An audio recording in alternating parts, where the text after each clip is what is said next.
दोस्तों, यदि आप अग्निवीर हैं तो आपके लिए खुशखबरी है। और ये मुझे पहले से ही अंदाजा था कि सरकार इस तरीके से कोई न कोई अपना प्लान कर रही है। अब सरकार कह रही है अग्निवीरों को हम ज्यादा संख्या में रखेंगे, क्योंकि उन्होंने ऑपरेशन सिंदूर में बहुत बड़ा काम किया है, बहुत अच्छा काम किया है। यानी ये वो भूमिका है और ये वो अग्निवीर या अग्निपथ योजना है जिसका कांग्रेस हमेशा विरोध करती आई है। राहुल गांधी ने सदन में हो, सड़क पर हो, अग्निपथ योजना का विरोध किया है कि मतलब अग्निवीर से उसके जेब से पैसा छीना गया। कहां गया? अदानी जी की जेब। आप देखिए, बड़ी बड़ी उनकी जाइए, वेबसाइट पे जाइए, अदानी डिफेंस इजराइल की कंपनी है, अमेरिका की कंपनी है, उसमें अदानी को लेना देना नहीं है। इजराइल की कंपनी हथियार बनाती है, उस पे अदानी का लेबल लगता है। कारतूस बनाती है, ड्रोन बनाती है, उस पे लेबल लगता है अदानी। और हिंदुस्तान की सेना अदानी से खरीदती है, मार्जिन अदानी बनाता है, उसका आधा राजनीतिक दल को मिल जाता है, मोदी जी की मार्केटिंग में चला जाता है। कि 25% युवाओं को रखना, 75% को बाहर निकालने से न तो सेना का भला हो रहा है, न देश का भला हो रहा है, न ही इंडिविजुअल का भला हो रहा है। अब बात आती है कि ऑपरेशन सिंदूर में अग्निवीरों को मिलेगा उनकी मेहनत का बड़ा इनाम। ट्रेनिंग में हो रहा है ज्यादा खर्चा, सेना को चाहिए एक्सपर्ट जवान। हेडिंग बना दी है और इसको किस तरीके से पेश किया जा रहा है, इससे सरकार की मंशा का आपको सीधा सीधा अंदाजा लग जाएगा कि भाई अग्निवीरों की फिर बल्ले बल्ले होने वाली है, अग्निवीर ज्यादा संख्या में रिटेन होंगे। ये सत्य है और ऐसा पहले से लग रहा था। हाँ, वो कांग्रेस की बात को लेकर के राजी नहीं है, लेकिन बात वो समझ गए, प्रेशर है, लेकिन उन्होंने अपने हिसाब से बनाया। क्या बनाया?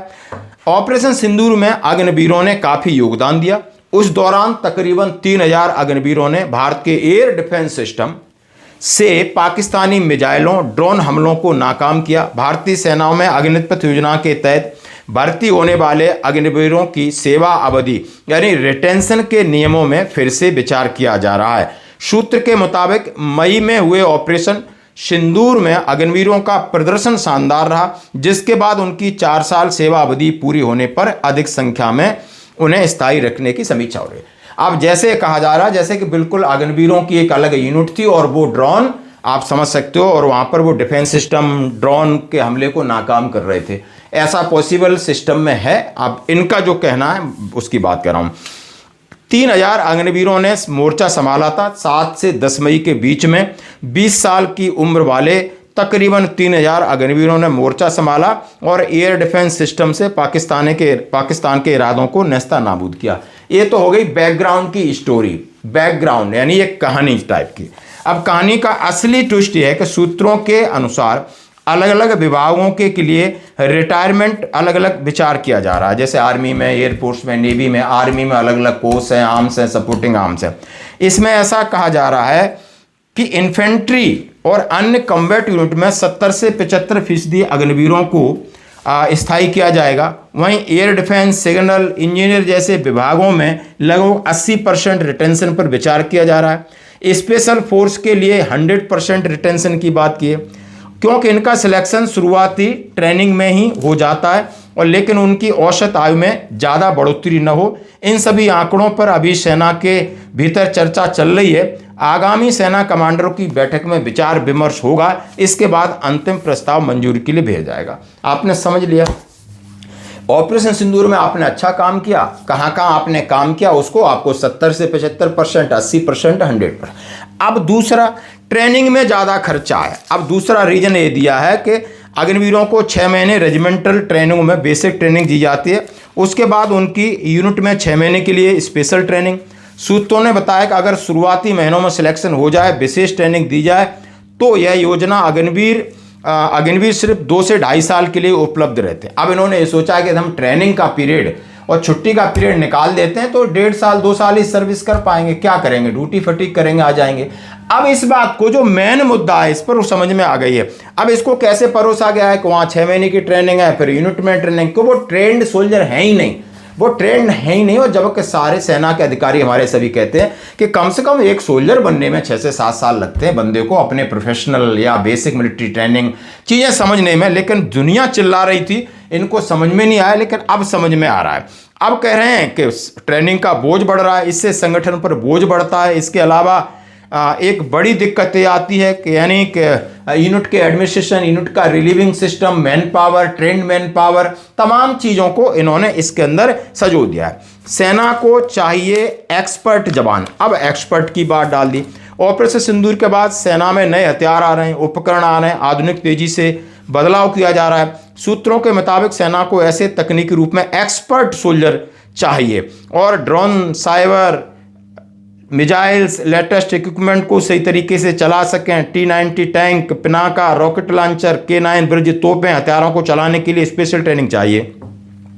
अब अग्निवीरों को यह ट्रेनिंग उनकी यूनिट में दी जाती है। अगर रिटेंशन की दर बढ़ाई गई तो इन्हें प्रशिक्षित सैनिकों को लंबे समय तक सेवा में रखा जाएगा। अधिकारियों का कहना है अगर योजना में बदलाव नहीं हुआ तो 2035 तक कई महत्वपूर्ण तकनीकी पद खाली रह जाएंगे। रिटेंशन बढ़ाने से इन पदों को मदद मिलेगी। सबको पता है आप जहाँ पर टेक्निकल हैं, एक्सपर्ट हैं, तो आपको तो बिना ट्रेनिंग चाहिए ना भाई, है ना, और 2, 3, 4 साल ट्रेनिंग चाहिए। अब यहाँ कहा जा रहा है कि यदि इसी तरीके से होगा तो 2035 तक आपको स्पेशल बंदे नहीं रहेंगे। अब इनका सही इस्तेमाल करने की ट्रेंड सैनिकों की ज़रूरत है और उन्होंने यूनिट में शामिल होने के बाद ट्रेनिंग दी जाती है, जैसे कि CO कमांडिंग अफसरों ने सेना कमांडर मीटिंग में अपनी बात रखी। अग्निवीरों को ज़्यादा समय तक नौकरी रखने का प्रस्ताव अभी शुरुआती दौर में है। सेना में इस बातचीत जारी है। अगली सेना कमांडरों की बैठक पर इस पर विचार होगा। इसके बाद रिटेंशन दर, ट्रेनिंग की कॉस्ट, सैनिकों की औसत उम्र, दर्जे मुद्दों पर बात होगी। इसके बाद एक अंतिम प्रस्ताव सरकार को भेजा जाएगा। इसके अलावा नौसेना, वायुसेना अग्निवीरों की रिटेंशन बढ़ाने पर विचार कर रही है। वायुसेना प्रमुख air chief marshal AP Singh ने पिछले साल कहा था अग्निवीरों का प्रदर्शन बेहतरीन है, इनने दे दिया। सेना प्रमुख ने भी बिल्कुल हमारे द्विवेदी साहब ने भी सीधा सीधा कहा है कि नियमित सैनिकों की तरह इनकी कोशिश की जा रही है, इन्हें छुट्टियां भी दी जाएं ताकि इनका मोटिवेशन मोराल बना रहे। यानी आप ये देख सकते हो अग्निपथ योजना में अफसर के नीचे PBR जवानों में जून 2022 के बाद शुरू की गई थी। इसका उद्देश्य था जवानों को युद्ध के लिए तैयार करना, औसत एज करना, तमाम इन्होंने दे दिया। अब आपने पूरी तरीके से इसको समझ लिया और पढ़ लिया और ये मैं इसको खुशखबरी कहूँगा, देर आए दुरुस्त आए कहूँगा। क्या आप समझ सकते हो कि ये सरकार ने मन बदला है और उसकी ये पूरी भूमिका बनाई जा रही है, या ऐसा हकीकत था और ऐसा प्रस्ताव सेना की तरफ से जा रहा है? इसके लिए आप कमेंट्स करें। धन्यवाद।